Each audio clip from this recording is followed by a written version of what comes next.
As you might have heard, the webinar is being recorded. We just switch it on, and please switch off your mic and camera. That is most practical. And if you'd like to share some insights or questions you have on social media, please use the hashtag that you see below. We will select as much questions as possible. Of course, always time is limited, and we have very inspiring experts. So that will be a challenge, as always, during these webinars. But we will take a look at what questions we can tackle. And in the end, we will have a discussion where most questions will have its place. Let's take a look at the program outline. As you see, well, I will give all the experts a proper introduction later on, but please take note that there are 3 parts in this webinar. Intersectoral collaboration as an enabler. Part 2 is learning through good practices. And the third I already mentioned is the discussion with policymakers, decision enablers, and practitioners. All experts will give a presentation, and if time permits, we will invite some of the questions you might have earlier on in the program, but otherwise in the discussion. So that's for me further welcome. Thanks so much for joining us during this webinar once again, and let's focus on the first part. Intersectoral collaboration as an enabler, and I'd like to invite Henk Ovik on stage. Very happy that Henk is joining us today. He's the Special Envoy for International Water Affairs from the Netherlands, and he's also a Sherpa for the United Nations High-Level Panel on Water. Henk, thanks a lot for joining us. And I'd like to give the floor to you. I have understood you have no slides, so take it away. Yeah, we only have 4 minutes, I heard, Bart. So I wouldn't bother you with... That would permit some questions, but the total amount you have is 7, so please... and I actually expected Kees to kick us off with an introduction, but I am... The kickoff is a bit later after this webinar. Then it's the kickoff of the Amsterdam International Water Week, and that's on 1:30 after this webinar. Okay, that's okay. Just want to make sure. Thank you. I would like to start with a global overview. Wherever you are calling in from around the world, we've seen, again, the devastating impacts of climate change in practice, being it in Europe, with the floods in Germany, Belgium, and even the Netherlands, in the US, with Hurricane Ida and another one coming up. First hitting New Orleans and the Mississippi River Delta, moving towards New York after Hurricane Sandy in 2012. But we also saw floods throughout Asia, Africa, and Latin America. So too much water is increasingly a problem with sea level rise, storm surges, and these massive rain events. And our systems are just not designed for that. But that comes together with not enough water, longer periods of droughts, our freshwater system being totally over-abstracted by our industries and human consumption, forcing many people to leave the places where they build up their communities, and even turn water scarcity into a stressor for safety and security. And then with pollution, and that is again exacerbated by climate change, one of the main stressors and causes of death and disease, especially among the most vulnerable and the young. Water has this devastating force in the combination of climate. So that's practice. From theory, we just heard from the latest IPCC report, the AR6 report, that we did it. It is predominantly man-made, and that also means it should predominantly be on our desks to find comprehensive solutions in an inclusive approach aimed at a future. Now, that said, we know that's not happening. We come from 1.5 years of a corona pandemic, 1.5 years also where global leaders around the world said, wash your hands almost every week, sometimes every day. And it felt in a way like a campaign on water, sanitation, and hygiene. And normally we have a hard time to rally our leaders to the forefront of a wash activism campaign. But now They were there, front pages on the news, but it didn't change anything for the 2, 3, and over 4 billion people that actually lack access to safe drinking water, hygiene facilities, and sanitation facilities. So we have to find real novel ways to come around the challenges on climate and sustainable development. And that is a matter of survival. Climate change is not something of the future, it's of the current. And curbing our carbon footprints and limiting global warming to 1.5 degrees, as we agreed in Paris now 6 years ago, is going to be of critical importance to the world, especially to the places that are most vulnerable. And what we see happening is that the global north, including countries in Europe, also my own, United States, and so forth, thought that the impacts of climate change would, be limited to the global south.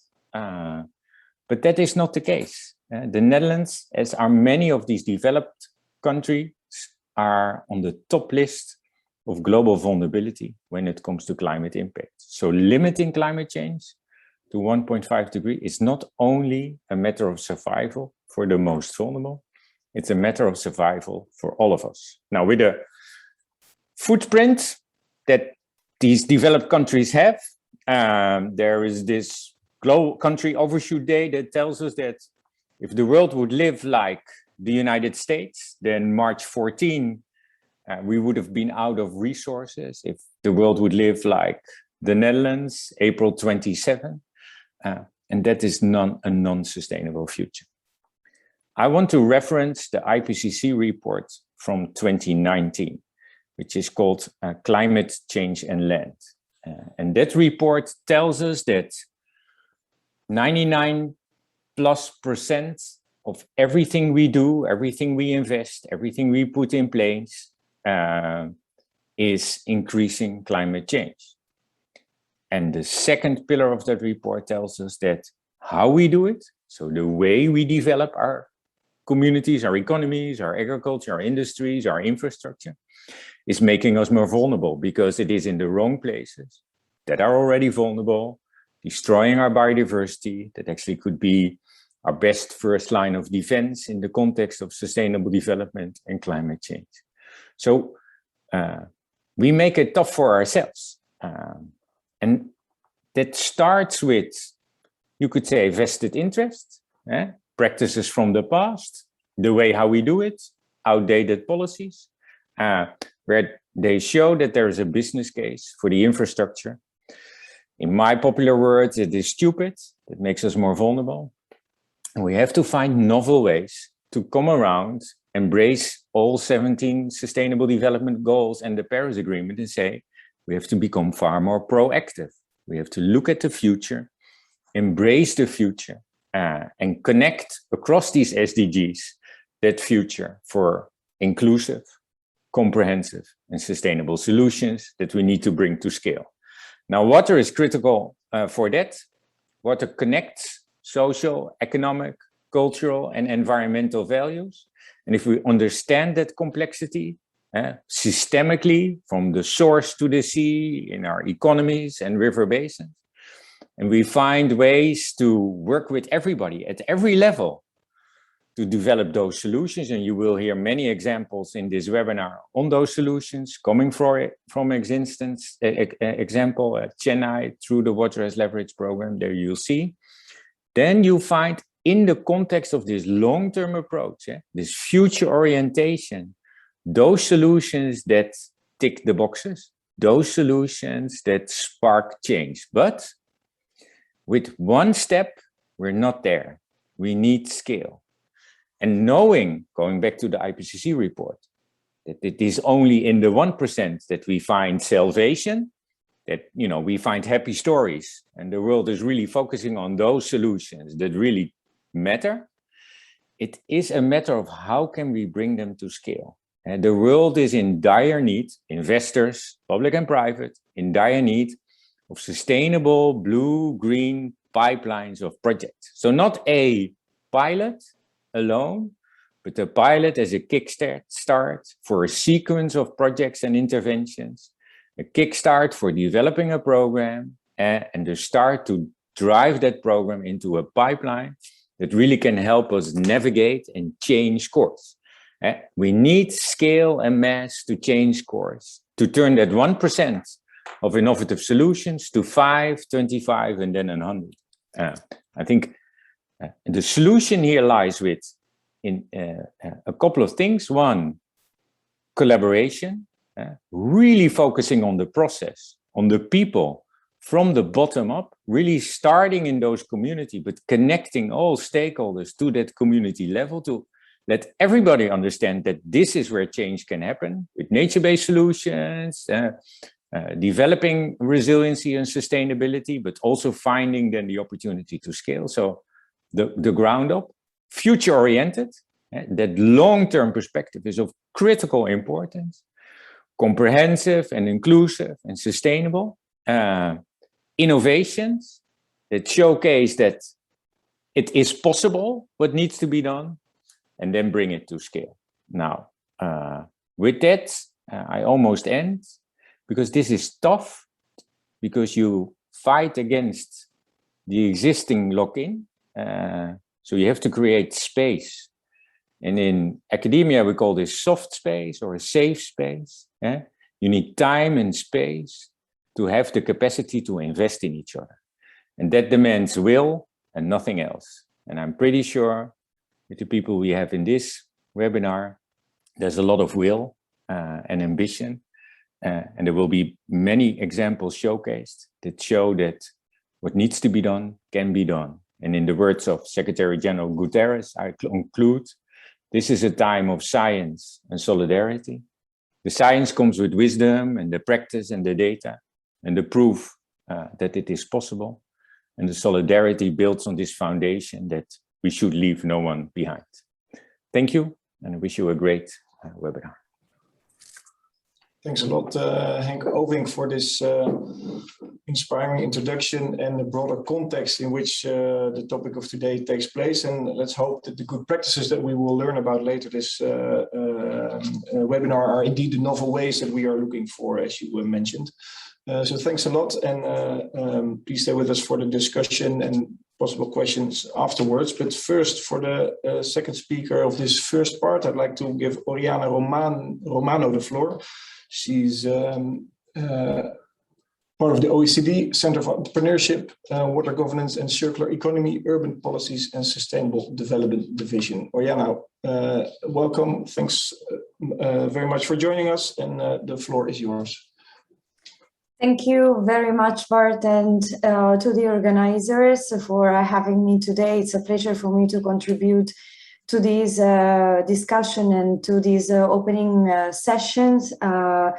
Since Henk already provided an amazing global overview on the challenges that we are facing, I will use my 4 minutes to share 3 messages on the topic on community engagement and intersectoral collaboration. But before that, I would like just to highlight that one of the messages that Henk just shared found me in total agreement. The fact that climate change is not just a matter of survival for the most vulnerable countries, but for everybody. And speaking on behalf of the OECD as an organization representing the most developed economies, indeed, I agree with the fact that water is a matter for all, and there is no one that should be excluded from taking action now rather than later towards better water management, access to water services, and I will explore how to do so in the next few slides. So I have 3 slides and basically 3 messages. If we can move to the next slide, please. Thank you. So you'll see this is the representation, the visual representation of my first message, which is that beyond the technical solutions, let's think about the governance, the water governance. We know that, as Hank showed, that water is facing major risks in terms of too much, too little, too polluted water. This situation will be potentially worse if we look at mega trends like urbanization, demographic growth, and climate change. We take into account that 70% of climate change consequences manifest themselves in the water sector, but then the solutions to these risks and also mega trends that will affect water policies cannot only rely on technical solutions. We need to look at the people, so inclusive decision making.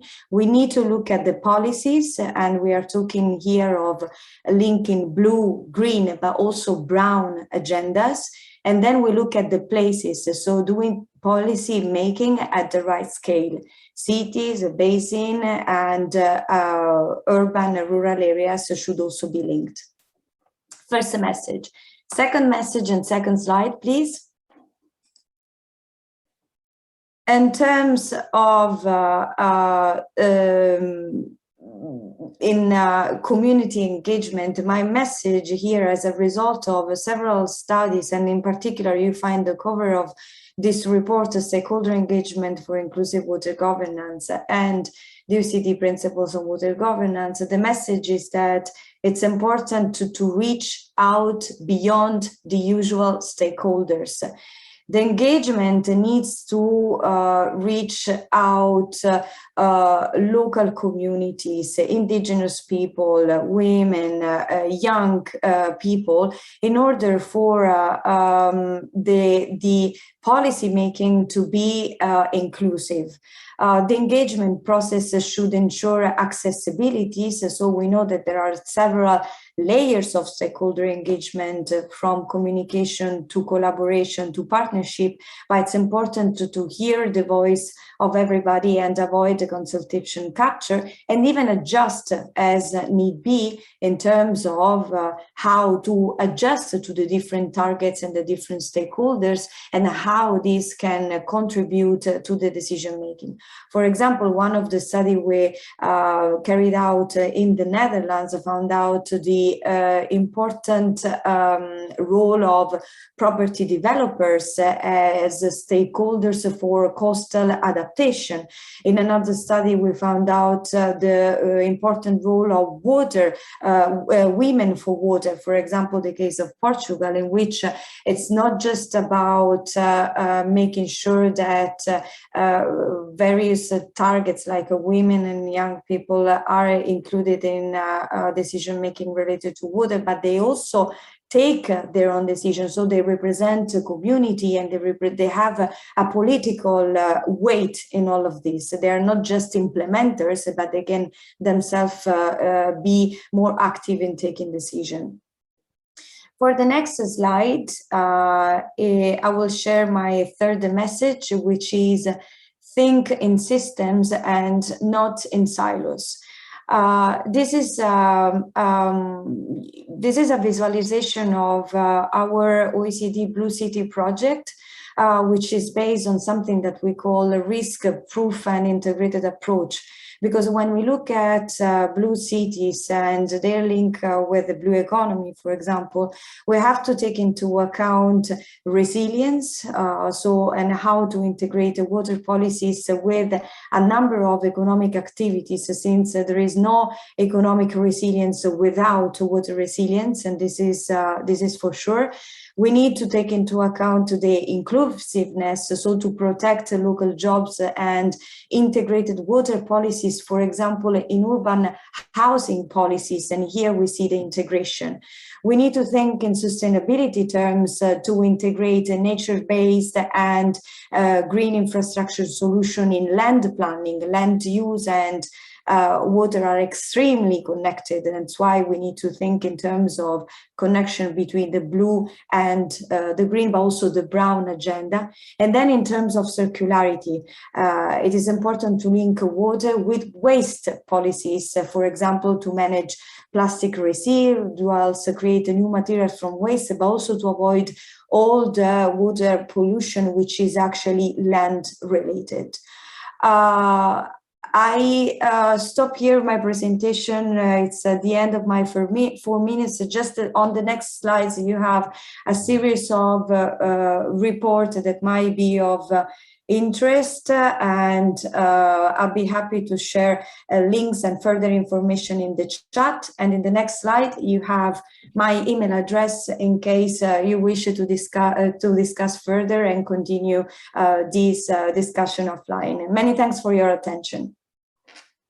Thanks a lot, Oriana, for your presentation. There's plenty of stuff to talk about if you ask me, but time is limited, as I said, so I'd like to refer everybody to the discussion at the end. And if you have a question, please put it in the chat, because we're not working with raising of hands and stuff like that. So after this intersectoral collaboration as an enabler kickoff, we go to the part 2 of our webinar, learning through good practices. And first of all, I'd like to, we focus on the Philippines, where we are joined by Adrian Ruimschot and Hailey and Roa Kiwit, both from the Philippines, as I said. And let's take a look if their example is indeed inspiring, and I'm quite sure it is, for the topic we talked about, inclusive decision making. So I'd like to give the floor to Adrian Ruimschot and Hailey. Thank you very much, Bart. Just a moment to share my screen. Is this visible to everyone? Yes, perfect. Yeah, actually, I think our project ticks a lot of the boxes of the issues which were mentioned in the past few minutes. My name is Adrian Ruimschot. I work for a Dutch water operator called VI. We work together mainly with water utilities around the world to improve their performance. Together with me is Hailey Ann Kiawit, head of the Cagayan de Oro River Basin Management Council, and one of our partners in the project that we're working on here in the Philippines. Cagayan de Oro, it's a city in the south of the Philippines on the island of Mindanao, on the north coast, and it's about the size of Rotterdam. We work together as VI with the Cagayan de Oro Water District, which is the local utility, on problems that a lot of water utilities around the world have, like water losses, leadership, management. And we do this in the form of a water operator partnership. It's funded by the Sustainable Water Fund of the Netherlands and managed by the RVO, or NL agency.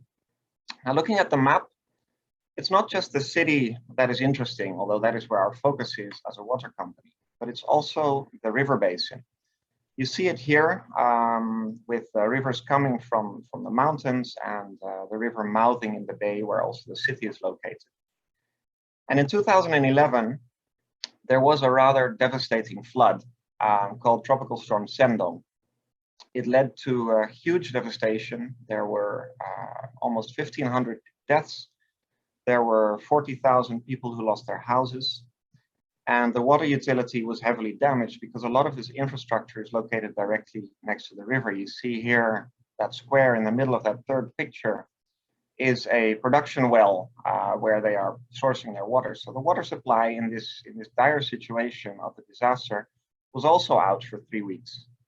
So it's become a central theme of our project called Ridge to Coast, Rain to Tap, in that we are supporting the water utility, not just in its operations, but also to become more flood resilient. For example, by placing some of their infrastructure on top of elevated platforms. But it seems a bit weak to just focus on how can we protect the assets of the water utility. And we also started to look at where's this flooding coming from, and it has to do a lot with the shape of the river basin. You see a big area in the inlands, big high mountains, and when all those rivers come together with enormous flood, I think during Sendong it was 500 millimeters within 24 hours. Obviously, where it all comes together, that's just where the start of the city starts, and that's where the waters rose up to 9 meters within a couple of hours. So this river basin, you recognize it here again. It consists out of the high mountains in the top, then a lot of agricultural area in the middle, and then the city at the end. So working on the causes of flooding requires a different approach than just mitigating the effects on the water company. And we found new partners, agricultural partners like Unifruti, who grow pineapples and bananas. Their foundation, Hineleban, who works on reforestation. Their indigenous peoples representative, Bukidnon Indigenous Peoples Advisory Council, Wetlands International, an international NGO, and the organization putting together or piecing together all the different players in this river basin, which is the Cagayan de Oro River Basin Management Council. This is also where I hand over to my co-speaker, Hailey, who will explain you more about the work they do. Yeah, thank you, Adrian, and good day from the Philippines. I'm talking about coming from the multi-sectoral body that we are working on, and we were created even before the Sendong disaster that Adrian mentioned, basically because we wanted to preserve, manage our ecosystem, our environment, to ensure that we have these ecosystem services, especially on provision and regulation of flooding.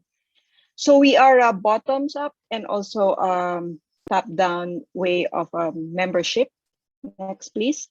We are represented from the 8 sectors in our community, covering the governments and the business sector, as well as the civil society, including schools, the religious groups, indigenous peoples, which who are quite common in our upland areas. The way we are structured is we have 5 co-chairs, and it's basically the way designed to cater to the function of these national government agencies. Like it's co-chaired by our Department of Environment because it has to do with the restoration, as well as the church, because in the Philippines, the influence of the church is very strong. And also the local government of Cagayan de Oro mentioned earlier, because it is the area most impacted with the downstream. We work through technical working groups, and we have a project management office that I am managing. Next. So the way we operate is through this technical working groups. Next, please, Adrian. And in particular for the communities, they play a very significant part in the rehabilitation. Especially most of our restoration efforts are working with local groups. And we also ensure that they are trained and the capability is also developed, focus especially on restoration and looking for financial incentives and also financial funds to support the work. Next. So we have quite a big thing to do. If you notice, this is the map where we identify the high-risk areas, and we have to work with the different sectors to help us restore the whole river basin. And to do that, it needs funds. And we came up with a restoration model that intercrops commercially viable agricultural crop with the indigenous trees. And we came up with a business plan and how much would it cost per hectare. So when we go to the investors, they have an idea already. And as much as possible, link it up with the market. So with these innovative restoration models, we hit the 3 Ps. One, there is protection through rainforestation. And the people working will also have a profit with the product. And at the same time, they are also protected in terms of their daily needs. So our role then is basically a facilitating and enabler in the whole activities of the landscape. And in particular, the restoration needs financing. So we are like the filter and the funnel that will put all these different sources of funds to a particular strategic intervention. So for example, next, in this case for restoration, we've worked with the business sector and some of the local governments to really put up funds for agroforestry, in particular for flooding and for the water security that we have to address in future. Next. So apart from the sustainable financing, we have to work out also for the policy aspect and ensure the sustainability of this fund. So we are also working in terms of lobbying and advocacy for these different government institutions And this is an example of Cagayan de Oro, the downstream area, where we were able to successfully get the government to allocate funds. 10 million pesos is already big for us, basically to restore the watersheds, not just within its jurisdiction, but in the entire river basin, to regulate flooding and also for water security. Next.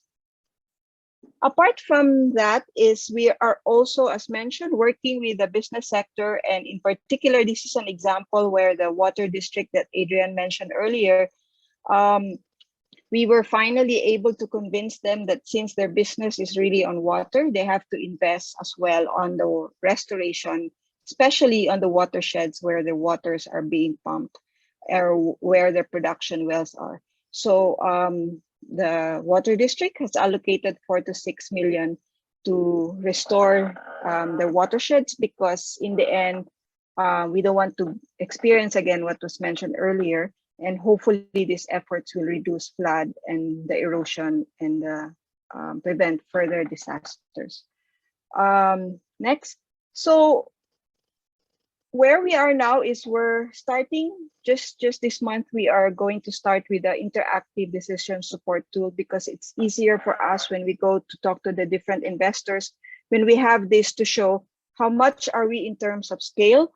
Did we cover enough to prevent further flooding or erosion, or we still have to cover this much hectares to prevent further flooding and this affected population. So we're working with an academic institution to come up with this hydrological modeling and this other data needed to come up with this tool.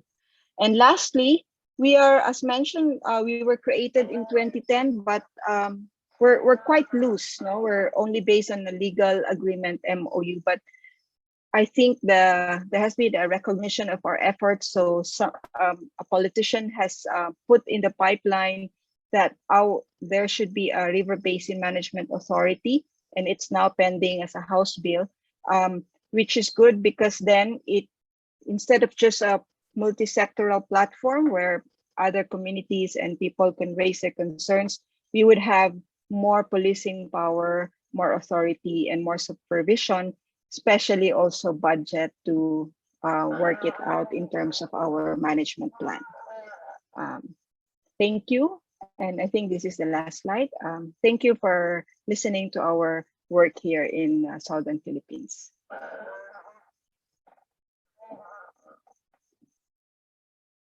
So, Adrian, let's go to the next good practices. We go to Sandra Schoof and Eva Vannes. Sandra Schoof, working at the Netherlands Enterprise and Development Agency, and Eva is an architect and urban designer and author and co-founder of the international design practice OOZE or OOZE. Eva knows best how to pronounce it, but first of all, I'd like to give the floor to Sandra.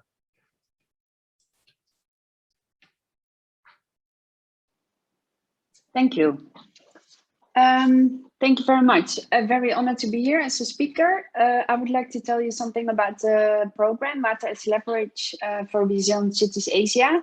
The program itself is funded by the Netherlands government in collaboration with the cities of Semarang in Indonesia, Khulna in Bangladesh, and Chennai in India, and in partnership with all the organizations that you will see here on the slide, including the Water as Leverage teams, of which Eva, who will speak after me directly, is one of the team leads. And Henk, and together with Henk, who is one of the founding fathers, or the founding father actually, the program pioneers an integral and inclusive approach with water as the interconnecting element to develop transformative design-driven solutions for complex urban challenges and deliver on the Paris Agreement and Sustainable Development Goals. That's a lot, but we will show you in practice how this works. Next slide, please. Water as Leverage is a different way of developing project proposals in an inclusive and integrated way. In the slide that you will see here is the business as usual, or the traditional approach of project development, which is quite fragmented. Next slide, please. And this is the approach that we developed for Water's leverage. And as you can see on this slide, all stakeholders are involved from the beginning, vulnerable communities, of course, but also, for instance, funders, potential financiers of the projects to be developed are also part from the start in developing the ideas. The other thing is that it's an integrated approach, using research by design and working with multidisciplinary teams. So experts from urban planning, engineering, NGOs, and water engineers, of course. So from all disciplines necessary to be able to work in an integrated way and innovative. So from challenges to a system analysis to conceptual designs and in the end to bankable project proposals. This is in short a brief overview of the program. And now I would like to give the floor to Eva, team lead of City of Thousand Tanks team in Chennai and co-founder of US Architects and Urbanists. Hi, thank you for the honor of speaking here today. Our City of Thousand Tanks project, developed with an interdisciplinary consortium of local and international experts, intends to develop a water balance model using nature-based solutions across the city of Chennai. A city of 8 million inhabitants in South India that risks running out of water in the next decade, given projected increases in population and the depletion of the water table. The project is working on all scales, from an integrated citywide program to distinct flagship projects, demonstration pilots, and policy advice to build effective, efficient, and inclusive cooperation in water management. Next, please. It intends to move from the current situation of water scarcity, a city out of balance that is producing waste and consuming water and energy at high rates from far away resources, to a closed loop system that guarantees water abundance locally by collecting rainwater, treating wastewater and runoff pollution with decentralized nature-based solutions locally, and recharging both to the underground aquifer. This will prevent climate change-induced droughts by increasing groundwater reserves and prevent saline intrusion from sea level rise. Simultaneously, it will mitigate risk associated with high-frequency floods as well as sewage pollution. Next, please. We built agency for inclusive decision-making by creating feedback loops between different engagement activities and the overall program. Pilots will demonstrate robust technical measures of nature-based solutions and communicate tangible results to the public and governmental actors. A next generation and a social media campaign will demonstrate technical measures, are currently being implemented. We aim with those campaigns to make water trendy, making water a Chennaiite, one of the locals, and making water an actionable movement. At the right bottom corner, you see some impressions from the campaign on the ground in Perumbakkam, a neighborhood of Chennai. Equipped with new knowledge about the water cycle, the participating children have now forced their parents to address the water leakage in their building in Perumbakkam, which was one of the most important causes for water wastage. Parents took action and repair work is being undertaken. We will now see a preview of one of the 6 animation movies that we developed for the campaign. And if you need any more info, you can go to the cityofthousandtanks.org website. Thank you.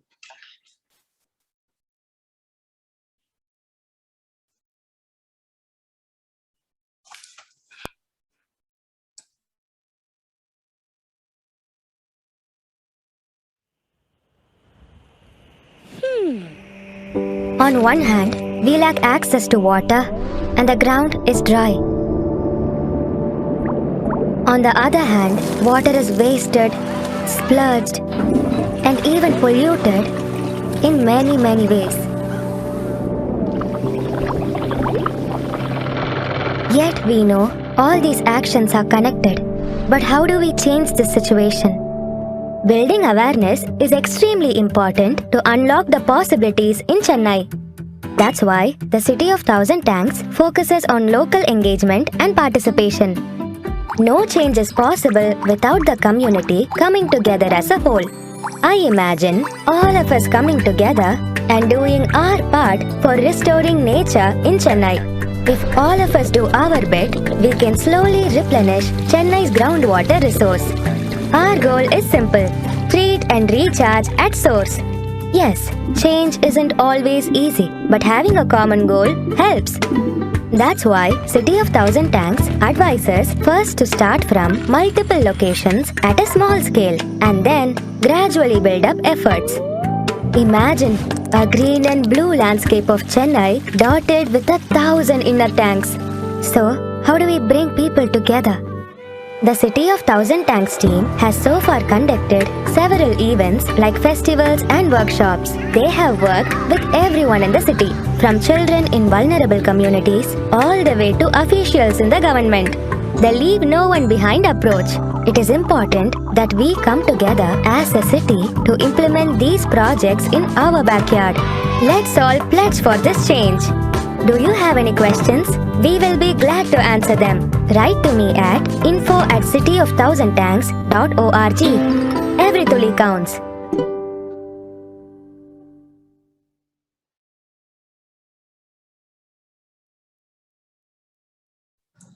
Thanks a lot, Eva, for your presentation and the movie.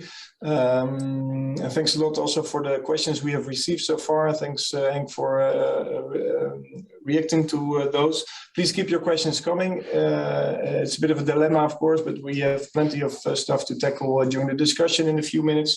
But first of all, we have our last presentation. In the second part of the good practices we look at, coming from May-Britt Quitzel. She is associate professor at the Aalborg University in Denmark. And she will also talk about enabling dialogue across disciplines within a multi-stakeholder environment. So, May-Britt, please.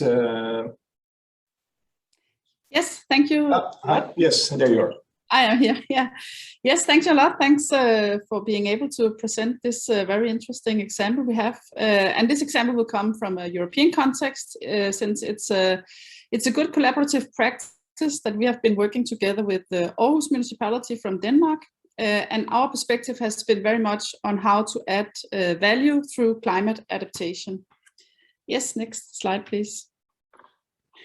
So what we see in a Danish context is that we have a lot of rainwater challenges, and these are also present in Aarhus municipality. And so we see in Denmark a lot of cities that are very concerned about these amounts of water and that are really trying to address climate adaptation because they're experiencing these flooding episodes. So we see a huge investment in this, in building technical facilities for this. And for example, just in Aarhus water utility, they estimate that they are using 1,000 million Danish kroner on climate adaptation. And more specifically in relation to the current transformation process we're looking into, they're going to use 50 million Danish kroner to separate rainwater from the combined sewers. So this is just to say that there are some practices actually going on where there are actually crucial investments into handling this. But what we would like to see is like a more strategic focus on adding some value so that it doesn't just become technical facilities. Next slide, please. So the common practice, what we typically see is that the planning and implementation is typically facilitated by rainwater and sewage engineers from both the utility and the technical administration. In Denmark, nature-based solutions are widely recognized, so we actually see the development of these sort of solutions popping up everywhere. But the problem is, so to say, that it's sometimes quite a traditional process where they will involve the usual suspects. So it will typically be landscape architects, transport engineers if we have roads, sometimes also urban planners, of course, NGOs, and maybe also some nearby citizens. And especially with the NGOs, it's typically representatives from some of the major organizations. So what we see is that it's typically like technical systems, and then if it's really, there's a little bit of added value, then it's more with the aesthetic design. And so what we would like is that you go further in terms of the sustainable development goals and actually more strategically combine it with some functionalities that make more sense, so to say, in the daily life of citizens. Next slide. So also, as the former speakers just talked about the water as a leverage, we have a similar way of looking at it. So we see water climate adaptation as an occasion to add value.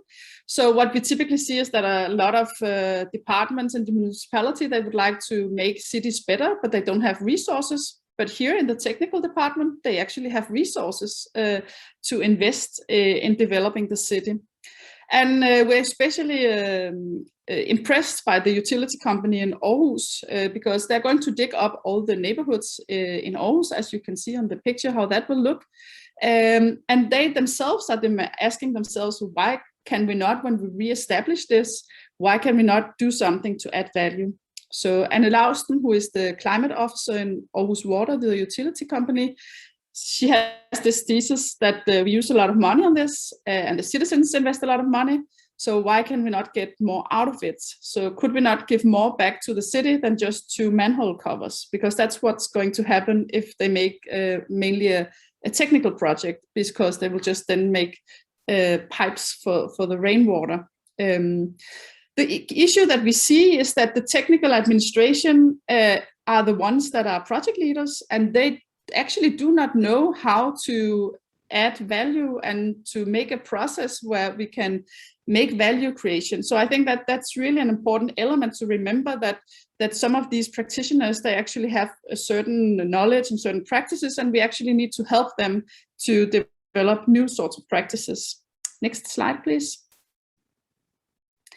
So the new innovative practice that we have been part of developing is that we have tried to think, I mean, often when you do stakeholder engagement, you think quite vertical in the sense that you both know that you need to involve the managers and the politicians to ensure that you will develop something that will be invested in. And you also go down locally to ensure the anchorage and involve the citizens, for example, to kind of see what ideas they have. But so what we have been experimenting with is to more work also on the horizontal level and to say, well, we have these practitioners in the municipalities, they actually have money, they're actually doing projects, and they are actually sitting in organizations where there is a huge representation of society, because you have a health department, the sport department, educational department, and of course the technical department. So if we could make these employees talk together, they might develop some strategic solutions that could be really interesting for our society, as they actually represent different parts of these societies. And the problem today is that it's very siloed in these organizations. So as I will mention in the last slide, it's actually a challenge to make them talk together and develop more creative solutions. So that's some of our key lessons. So as you can see here, we've made some workshop where we involved people from different silos, so the health department, the sport department, and education, for example, together with the technical engineers. And what we saw was that, I mean, it looks beautiful in the pictures here, but it took a lot of effort just to get them to sit at the same table, because the health and other departments, they were saying, well, climate adaptation, that's not our table. Why should we use time on this? And the technical engineers were also like, well, it's the technical system. Why should we talk to the other departments? So I think it's really important to address this about how certain core activities are represented in different sectors, and really how to work with those core activities and really make them present somehow in the process, to respect and acknowledge that yes, we are in the world for different purposes. And then this facilitation was a core issue. It was actually difficult to get money inside of the organization to actually do a good process. And I think the time issue here, it's not so present in Denmark always, but for example, in the example from Asia, the problem is that a lot of these decision processes are going so fast that we are making bad solutions actually, because we don't have the time actually to think through and develop good value-based solutions. And then there was an issue with resources, to also have this close dialogue with managers, because otherwise the health departments and so on were not allowed to participate. And then just a final point I want to make is that what we also think is really important is that we make the dialogue more hands-on and concrete. So if we talk in this very abstract professional language, it was clear that it was very difficult for these stakeholders in the municipality to talk together and across their different core issues. But as you can see here, we used the local maps and we tried to talk about that. So instead of talking about climate adaptation, for example, as a technical issue, we talked about it as green areas, because that was better understood by people from the health sector. And in the same way, the health and sports sector were better understood when we began to talk about specific people in the area. So elderly and elderly homes and schools and students. Then the engineers could recognize, okay, we need to make something in the school. So taking this kind of specific local context really helped this dialogue going on. And then just the final slide. So in the final slide, I just wanted to say that this is something we are trying to develop further. We think it's important that we work with the methodologies and tools that we have. And one of the things we are trying to develop right now together with different municipalities in Denmark is like actor mapping. So instead of the traditional stakeholder involvement table you have in Excel, we think it's really important to really try to think more strategically about what kind of values are interesting. So this is something we are experimenting with, and hopefully soon we will come with some results so you can see and hopefully also share these tools. So thanks a lot for this opportunity, and I look forward to the discussion. Thanks a lot, Mai-Britt. And indeed, the next 20 minutes is open for discussion. And my colleague Nupur from India helps me with texting me the questions we have received. So that's why I take a short look at my phone. And I'd like to stay with Mai-Britt for the moment, because Eleanor Earl has a question for you about that not working in silos, instead working in systems. I heard Oriana talk about it, but the question is for Mai-Britt at the moment.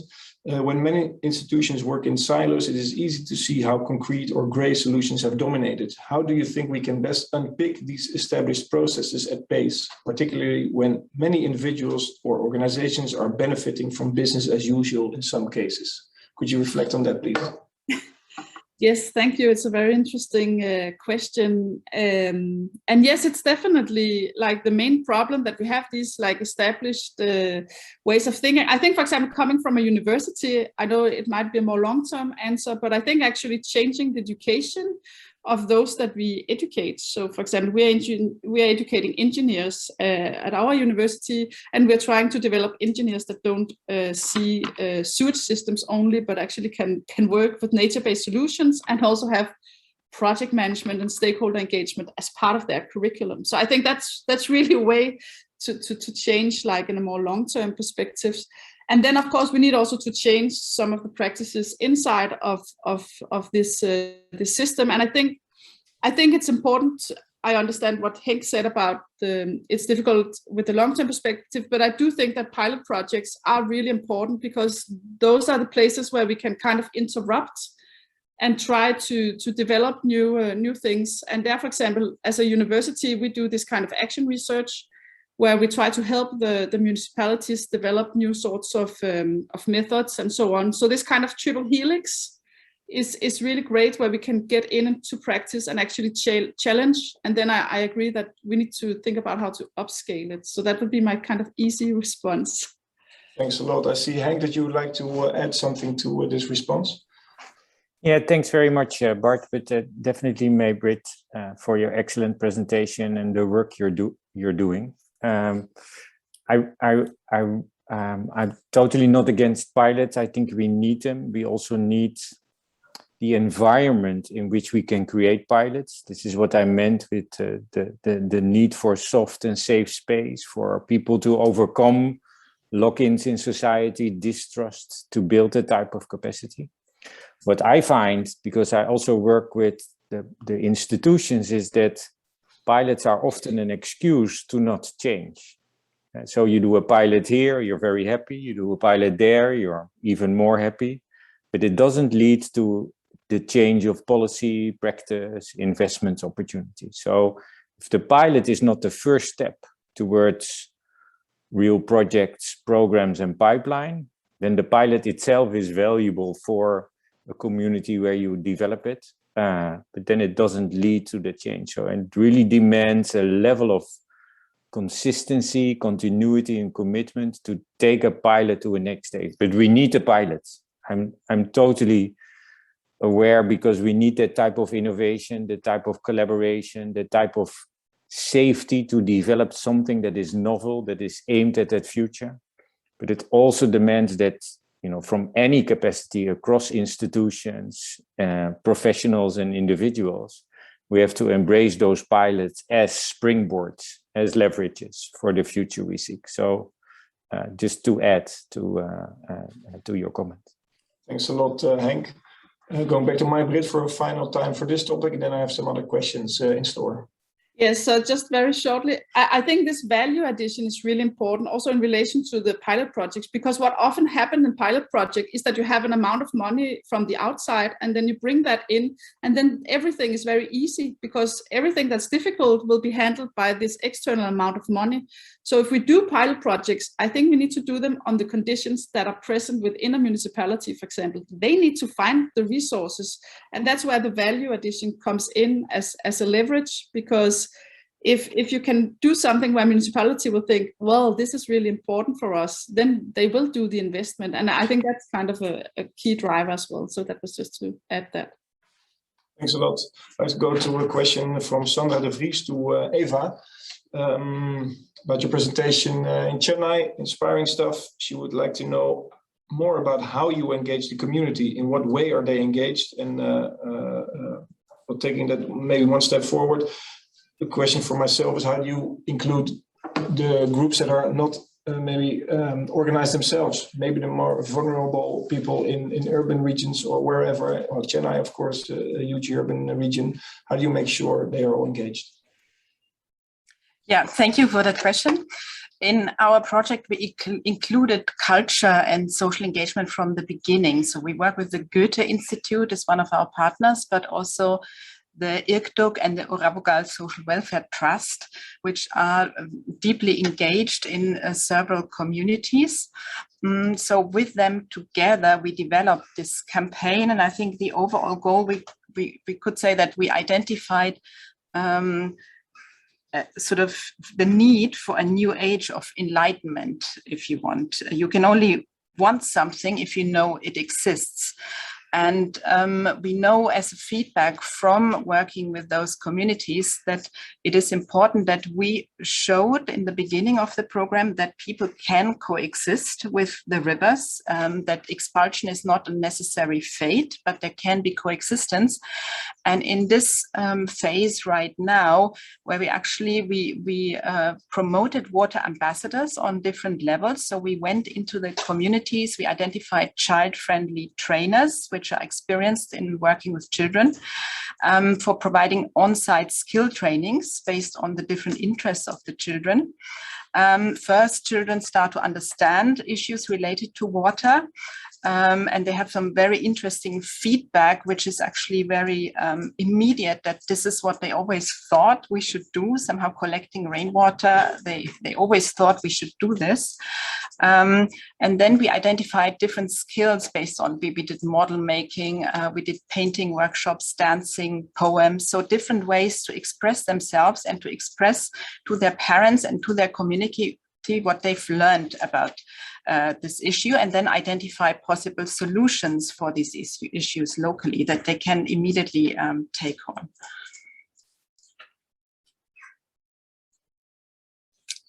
Bart, you are on mute. Sorry, yeah, I was. Thanks a lot, Eva. So culture really is the driver force here. Thanks for your elaboration. Question I would like to have, maybe building upon the remarks Henk made, how to make sure pilots are indeed upskilled. Maybe taking a look at Sandra as a Water as Leverage program manager. Do you see projects and lessons from projects being learned and being implemented in other countries already? Is that taking place? Sorry, you're still muted. Mute. Yes, there you are. Great. Yeah, thank you. Thank you, Bart, for this question. Yeah, well, upscaling was one of the principles that we that was part from the program from the start, at project level, but also at the level of the program itself. So at the moment, there are a couple of initiatives for upscaling the Water as Leverage program within India itself, but also to other regions. So, for example, we're talking about a possible Water as Leverage on the Waddenzee, the Wadden Sea, as with the Netherlands, Denmark, and Germany. Yeah, so upscaling is definitely, like Henk already said, is the way to go forward. What are the main lessons or the main takeaways you might share if you want to make sure upscaling and diffusion of lessons learned takes place? Is that an overarching program such as Water as Leverage, or is that other ways of connecting to make sure this takes place? Yeah, the main lesson is that the development of the process is scalable. But in the end, if you start working in another region or another city, you have to you have to take the local context into account. So it will always be a tailor-made program. And like we noticed, or we experienced actually in the Asia program, the local ambassadors or the local champions, as we would like to call them, in the cities are the main drivers for change. So they are crucial. Thanks a lot. I have another question for Adriaan and Hailey.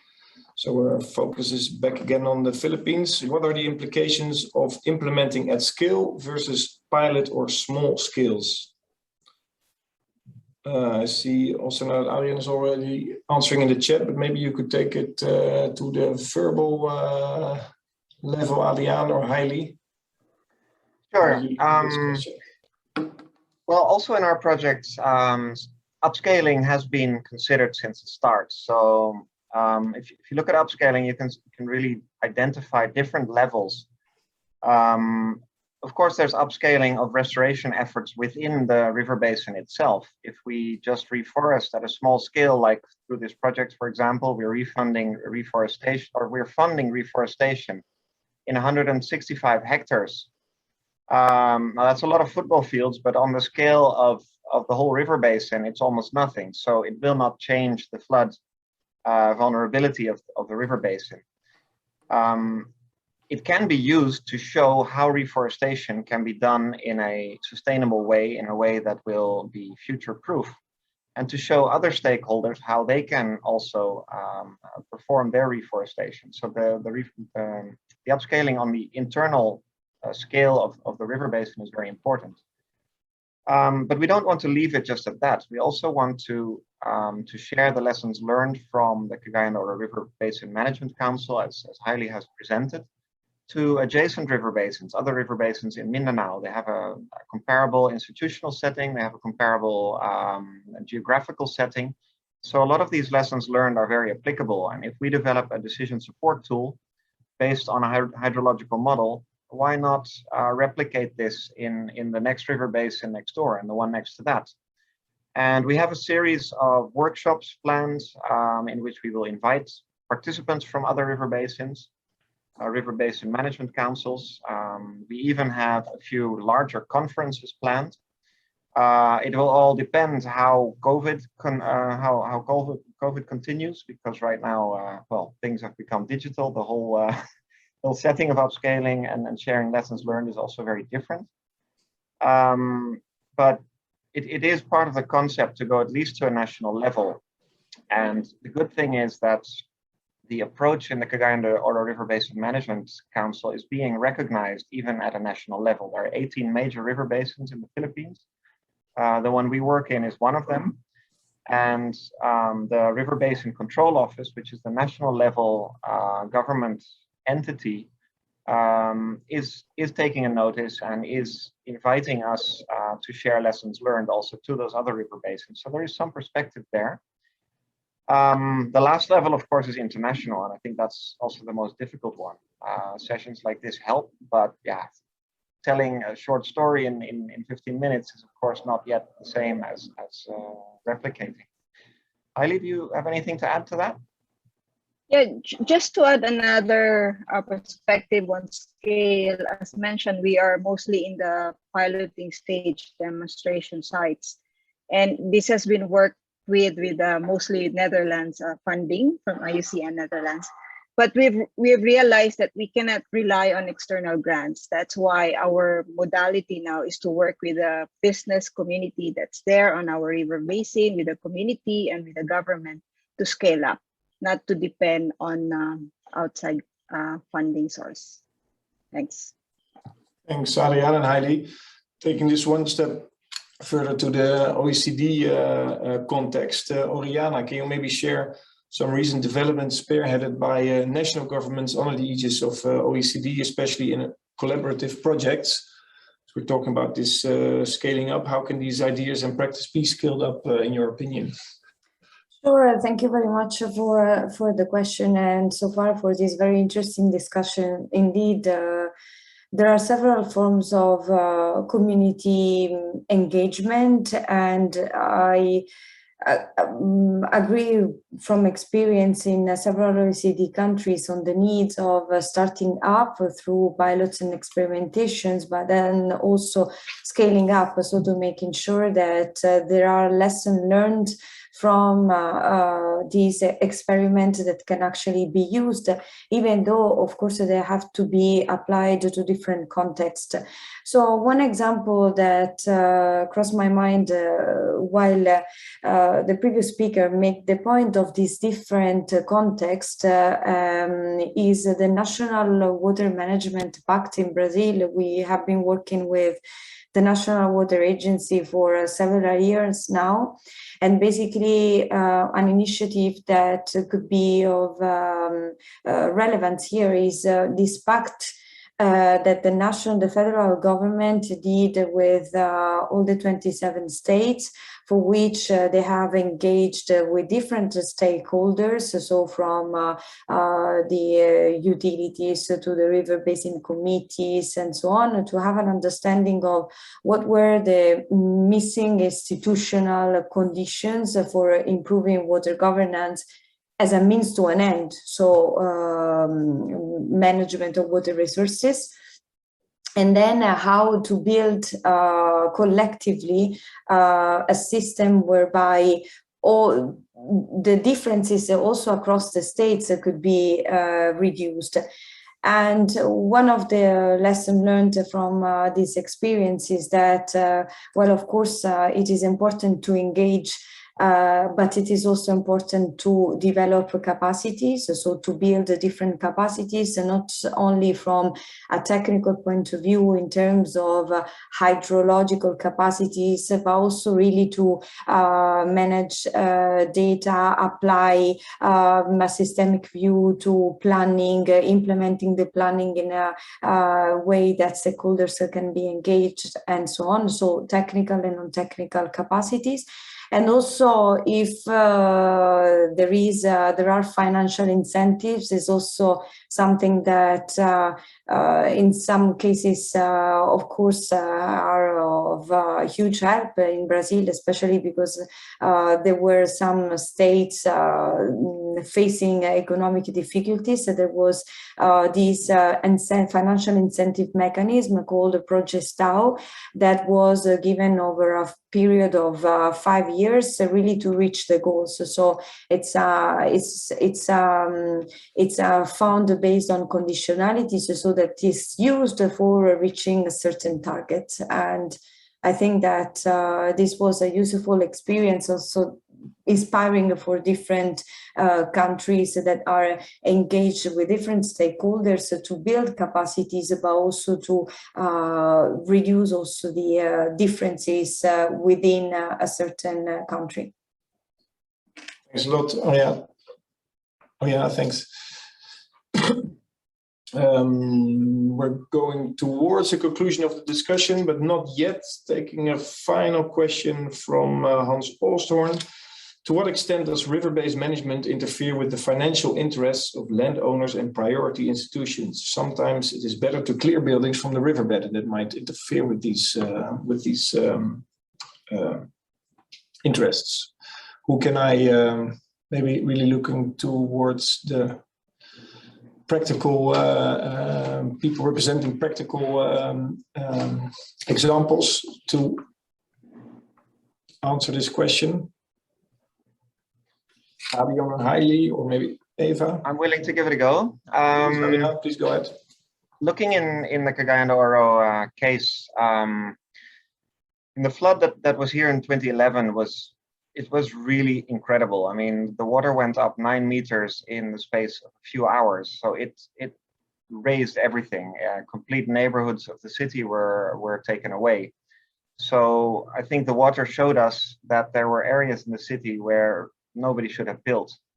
Now, unfortunately, the city is already very congested, especially near the river, and it should have left much more room for the river, but this is no longer a possibility. This is not a rich city. It's a city in a development setting, and quickly growing and urbanizing.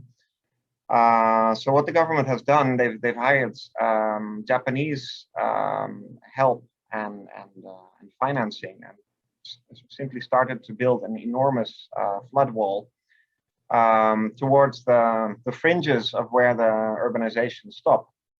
So in that sense, I think it's difficult to still make decisions on what will be part of the river and what will not. The dike determines it.